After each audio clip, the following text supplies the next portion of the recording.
Shalom, shalom à toutes et à tous dans le nom de notre Seigneur Jésus-Christ. C'est encore une très grande joie pour moi en ce moment particulier de partager avec vous une révélation qui nous permettra d'accéder à notre domination dans ces derniers temps. Prions et invitons la présence de Dieu. Saint-Esprit, nous avons soif, non pas seulement de ta personne, mais ta personne, ta présence et ton influence sur notre vie. C'est toi qui es l'esprit de vérité et nous avons besoin de te suivre. Nous sommes disposés à toi, viens nous édifier, nous éduquer, nous amener à la compréhension des mystères qui nous permettront de dominer dans ces derniers temps. Au nom de Jésus-Christ. Amen. Nous sommes très fiers en ce moment parce que Dieu nous a donné encore une autre occasion précieuse de pouvoir continuer à avancer dans la connaissance. Nous avons élaboré sur un thème et ce thème on l'avait intitulé comment envahir ou comment conquérir un territoire par sa présence. Et dans la première partie nous avons parlé de pourquoi la présence, nous avons besoin de la présence. Parce que Dieu nous a créés à son image, c'est-à-dire des esprits, et chaque esprit a une présence. Nous avons essayé de comprendre dans la première partie que nous ne pourrons en quelque sorte manifester ni notre volonté, ni notre désir dans la présence d'un autre esprit. Ça peut ne pas se faire sentir comme ça, mais partout où tu vas, tu dois être capable de remarquer, je suis dans quelle présence. Dans cette deuxième partie, nous allons essayer de comprendre, maintenant que c'est nécessaire pour moi de manifester, d'envahir, de vivre, d'avoir une présence. Comment je peux provoquer cette présence-là? Comment je peux créer cette présence-là à ce qu'elle couvre un territoire? Alors, c'est ce que le Saint-Esprit va nous expliquer, nous aider à comprendre dans cette deuxième partie. Je voudrais que nous comprenions quelque chose. De la même manière dont Dieu règne dans le ciel, mais il est sur son trône, il règne dans le ciel, partout où tu vas dans le ciel. C'est de cette même manière Dieu a voulu que l'homme soit sur son trône et régner sur la terre. Alors pour régner partout sur cette terre, il n'a pas besoin d'être partout au même moment. Il doit seulement comprendre que sa personne doit être logée quelque part et sa présence doit s'étendre. Très souvent, nous avons tendance à croire que Satan est omniprésent. C'est comme s'il est partout. Non, Satan n'est pas partout. Quand tu lis Apocalypse, tu vas voir que Jésus-Christ s'adressait à une église. Il dit, je sais que le trône de Satan est avec toi. Ça veut dire que Satan n'est pas en personne partout. C'est un ange. Il ne peut pas être omniprésent. Il n'est pas partout. Mais le système, c'est que Satan a installé ses agents qui manifestent sa présence partout. Donc, il y a l'ordre dans leur royaume là-bas d'une manière que ils vont manifester la présence de leur maître partout. Et quand tu arrives là-bas, ça te donnera l'impression comme si Satan est là-bas. En personne, il n'est pas là-bas. C'est ce que Dieu a voulu que nous, les hommes, nous manifestions sur la terre ici. Que nous manifestions notre présence partout. Afin que partout où quelqu'un va se retrouver, surtout les esprits, qu'ils sentent la présence de l'homme. Mais l'homme a échoué.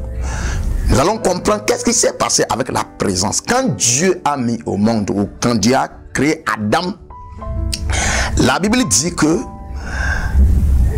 chaque soir, Dieu venait causer avec Adam. Quel est l'objectif? L'objectif, c'était pour intensifier la présence d'Adam. La communion, la communication, l'intimité entre Adam et Dieu dans le jardin d'Éden avait pour objectif de ressusciter, d'intensifier la présence d'Adam sur la terre. Autrement dit, pour avoir une présence qui est tout autour de toi, tu dois premièrement localiser un esprit. Quand tu localises un esprit, ton intimité et ton attachement avec cet esprit-là crée un certain parfum, c'est l'aura spirituelle tout autour de toi. C'est-à-dire quand tu restes plus avec un esprit, tu verras qu'à la fin, c'est l'aura, l'influence, la gloire, la manifestation de cet esprit-là qui te couvre. Et c'est ce qui commence maintenant par affecter sur les lieux où tu te trouves. Et on parle de la présence. Donc la présence est créée par l'intimité qu'un être établit avec un esprit. C'est pourquoi nous ne serons pas les seuls à avoir une présence. Les satanistes vont avoir une présence. Il suffit seulement qu'ils localisent un esprit, un démon, qui sont intimes avec ce démon. Là, quand tu vas chez les charlatans, par exemple, tu vas sentir dans sa maison, il y a une présence. Ça veut dire que c'est l'intimité que le charlatan ou le féticheur là établi avec l'esprit là, qui se manifeste dans sa maison, et tu sentiras la présence. Donc, ça veut dire que Adam avait localisé Dieu qui était esprit, et son intimité avec Dieu qui est esprit maintenant reflète sur la personne d'Adam un parfum de l'aura. Et partout où Adam se présente, tu vas voir que les gens vont sentir quelque chose au-delà de la personne d'Adam. Les gens vont commencer par remarquer certaines choses qui vont se passer, et ils savent que Adam ne peut pas naturellement faire cela. Mais qu'est-ce qui le permet de faire? Ça veut dire qu'il y a eu un mélange de l'atmosphère d'un esprit dans la vie d'Adam. Alors c'est l'intimité entre Adam et Dieu qui crée la présence. La preuve, lorsque Adam a commencé par mettre sur pied une relation avec Satan, le serpent, il a remarqué quelque chose. Bien sûr, il a mangé le fruit défendu et Dieu n'était pas en colère contre lui. Dieu n'avait pas encore manifesté son accord ou son désaccord. Mais Adam a remarqué quelque chose. Il a remarqué qu'il était nu. Il n'était pas habillé en ce moment. Qu'est-ce qui était sur lui? C'est l'influence de Dieu sur sa personne, qu'on appelle la gloire généralement. C'était la gloire de Dieu qui s'intensifiait tout autour d'Adam d'une manière que tu ne peux pas le fixer les regards et voir sa personnalité. Autrement dit, c'est la présence qui protège la personne. C'est ta présence qui protège ta personnalité. Alors, cette présence-là, elle émanait de l'intimité que Adam avait avec Dieu. Plus il est avec Dieu, il a une présence tout autour de lui qui est influencée par Dieu. Et le moment qu'il a eu une relation avec Satan maintenant, tu vois qu'il a perdu cette gloire-là. Il a perdu cette présence-là. Il dit, j'ai remarqué que j'étais nu. Et quand je me suis regardé, j'avais honte. Ce n'était pas la nudité physique. C'était au-delà de la nudité physique. Parce qu'en ce moment, il n'y avait pas encore les habits. Mais qu'est-ce qui protégeait Adam? C'était l'influence, la présence de Dieu qui se mélangeait avec la personne, qui donnait maintenant naissance à la présence d'Adam. Alors, si nous voulons comprendre quelque chose, lorsque tu es dans un milieu, dans un territoire ou dans une maison, la première des choses, il va falloir localiser quel esprit de temps en temps vient dans ce lieu-là. Il y a certains esprits qui ont l'habitude de visiter certains lieux. Prenons par exemple la piscine de Siloé, où un ange descendait remuer, troubler l'eau. Et quand il finit de troubler l'eau, sa présence s'intensifie dans l'eau d'une manière que le premier à se jeter dans l'eau maintenant sera guéri. Ça veut dire que c'est l'influence ou l'impact entre un esprit et un corps physique qui produit cette présence-là. Alors, quand tu arrives dans un milieu, tu dois chercher à comprendre en tant que chrétien quel esprit vit ce lieu de temps en temps. Et tu vas remarquer que l'esprit qui vit ce lieu-là, souvent, aide les gens qui s'attachent à cet esprit-là à créer une certaine présence dans ce lieu-là. Alors nous qui sommes enfants de Dieu, la seule chose que nous devons faire, c'est de localiser l'esprit qui est au top de tous les esprits. L'esprit reine, l'esprit père, l'esprit source.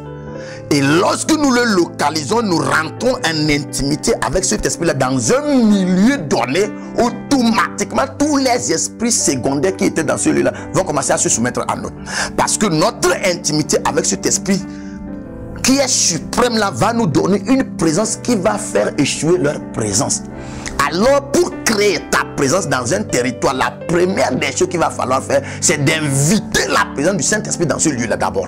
Et quand le Saint-Esprit descend dans ce lieu-là, tu rentres en intimité avec le Saint-Esprit dans ce lieu-là. Automatiquement, tu vas voir que l'impact de la présence du Saint-Esprit maintenant va commencer par créer une présence surnaturelle tout autour de toi qui te permettra maintenant de dominer ce milieu-là. C'est ce qui te permettra maintenant d'amener ta présence partout. Il y a certaines relations que tu vas établir avec le Saint-Esprit et ta présence va se limiter dans ta maison. Il y a une autre relation que tu vas établir avec le Saint-Esprit très intense et ta présence va commencer par couvrir ton village ou ta vie. Et il y a un autre degré de sacrifice et d'attachement avec le Saint-Esprit qui aura pour résultat l'expansion de ta présence sur toute la nation. On doit atteindre dans ces derniers temps cette dimension-là.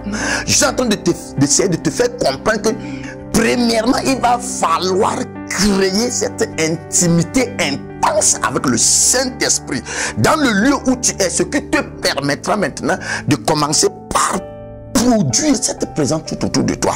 Et c'est lorsque tu es arrivé à mettre cette présence-là que tu vas commencer par dicter le milieu là. Certaines nations en Afrique ont besoin des gens qui ont la capacité de manifester leur présence sur toutes ces nations-là et décréter dans un silence une parole sera accomplie. Comment se fait-il que Élie peut sortir dire il n'y en aura ni rosée ni pluie, sinon à sa part. Et pourtant il y avait dans le même milieu 7000 prophètes qui n'ont pas pu révoquer le décret d'Élie. C'est parce que l'intimité entre Élie et Dieu était très intense plus que l'intimité entre ces prophètes-là et Dieu.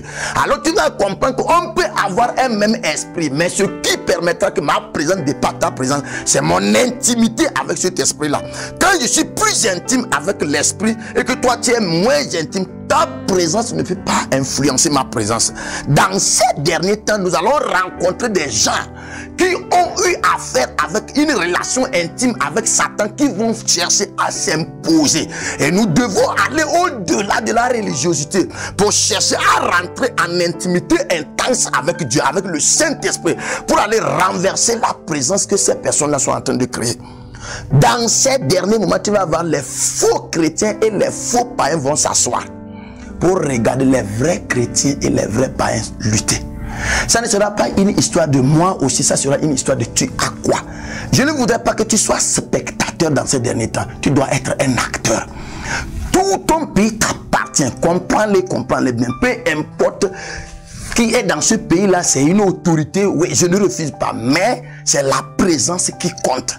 Et tu dois chercher maintenant à envoyer et ta maison. D'abord ton corps, ta maison, ta famille, ta région et ta nation avec ta présence. Et tu as déjà la clé. Ton intimité avec Dieu, ton intimité avec le Saint-Esprit. Ce qui nous permettra dans ces derniers temps de reconquérir cette terre que Satan et ses agents sont venus usurper auprès de nous. Voilà en quelque sorte, je voudrais que tu comprennes que c'est dans ces derniers temps-là que nous allons vraiment manifester la domination dont tu as parlé. En faisant comment? En créant, en provoquant notre présence dans les territoires par rapport à l'intimité que nous avons avec le Saint-Esprit. Je prie pour toi dans ces derniers temps que ta soif pour Dieu, ta soif pour le Saint-Esprit s'intensifie, afin que cela produise une intimité particulière avec Dieu. Nous avons à conquérir toute cette terre. Nous avons à aller même conquérir certaines planètes. Nous devons manifester ça. C'est l'invasion de la présence. Et ça doit se manifester. Au nom de Jésus-Christ. Dieu est richement béni par ce message. Shalom.